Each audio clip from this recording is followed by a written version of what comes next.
हसन मुश्रीफ आपल्यासोबत आपण त्याच्याशी बातचीत करणार आहोत। बेळगावचा जो प्रश्न ज्वलंत आहे आणि जो पेटत चाललाय त्याबद्दल तुमची भूमिका काय? नाही, अनेक वर्ष 868 गावामध्ये आपले मराठी बोलणारे भाषिक आहेत आणि अनेक वर्ष म्हटलं जगात विश्वातला एक विक्रम असेल की इतके वर्ष आंदोलन सातत्यानं टिकवणं आणि आपल्यावर जो अन्याय आणि अत्याचार होते ते सातत्यानं त्याबद्दल आवाज उठवण्याचं काम हे मराठी भाषिक करतायत।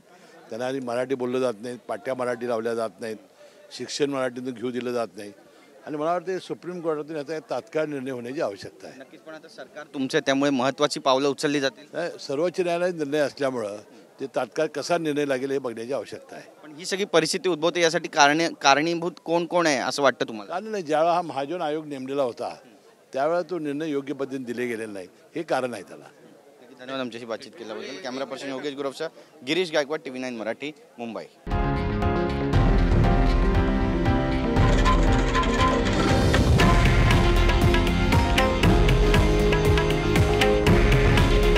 हे आहे देशातील नंबर 1 न्यूज नेटवर्क आणि आपण पाहत आहात TV9 मराठी।